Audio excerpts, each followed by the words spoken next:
Hi guys, इस video में बात करेंगे जो भी स्टूडेंट्स आप लोग अगर इस बार एनआईएस का बोर्ड एग्जाम दे रहे हो तो आप लोग के पेंडिंग सब्जेक्ट्स का important questions with solutions provide कर रहे हैं। ये चैप्टर वाइज होगा, करंट सिलेबस के बेसिस पे होगा। मतलब न्यू बुक जो आप लोग की पेंटिंग की आई है, जो 2024 ऑनवर्ड स्टार्ट हो रहा है सिलेबस, उसका है ये क्वेश्चंस आंसर्स जो इंपॉर्टेंट क्वेश्चंस एंड सॉल्यूशंस होगा।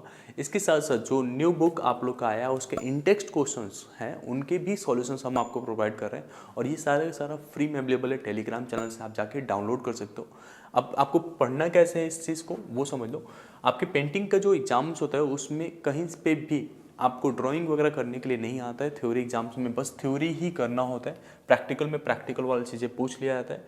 तो जैसे जो भी चैप्टर्स आ रहे हैं उनके आपको क्वेश्चंस मिलेंगे, उनके सॉल्यूशंस मिल जाएंगे और बहुत ही छोटे छोटे आंसर्स आपको मिल जाएंगे। इसी तरीके से आपके इंटेक्स्ट क्वेश्चंस मिलेगा यहाँ पे, ये आपको पढ़ना है। अब ये चीज़ें तब हेल्पफुल ज़्यादा हो जाता है जब आप जो है थ्योरी पहले पढ़ लेते हो बुक से एंड देन आप इंपॉर्टेंट क्वेश्चंस को चेक करते हो, तो बहुत ही आसान हो जाता है आपको आंसर स्ट्रक्चर करने में।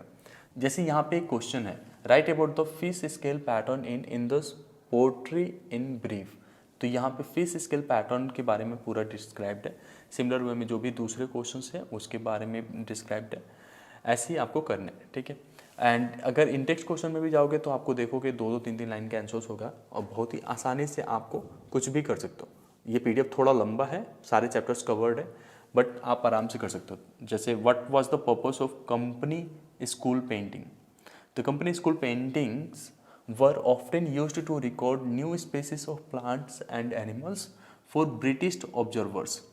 They were also used to document Indian customs and traditions. तो ये सारा सिंपल आंसर्स रहेगा। और जब आप करोगे तो ऐसे हिस्ट्री बेस्ड ही रहता है आपका जो पेंटिंग सब्जेक्ट्स का आंसर्स क्वेश्चंस होता है, तो उस तरीके से आपको पढ़ना है। हिस्टोरिकल से स्टोरी जब आपको पता रहेगा तो you can easily do that. अब एक और चीज़ का ध्यान रखना, इसमें जो मेन टर्म्स होते हैं ना वो आपको याद रखना जरूरी है। जैसे यहाँ पे ब्रिटिश स्कूल पेंटिंग, अगर ये आपको पता ही नहीं रहेगा तो आप कैसे आंसर्स कर पाओगे इसके बारे में। और इसमें जैसे आपको बताया जा रहा है रियलिस्टिक हो and focus on depicting everyday scenes, तो ये जो क्वेश्चंस था, जैसे यहाँ पे अगर कोई भी क्वेश्चन हो उसका आंसर है, तो कुछ कुछ पॉइंट जो होते हैं ना वो बहुत ही इंपॉर्टेंट होते हैं।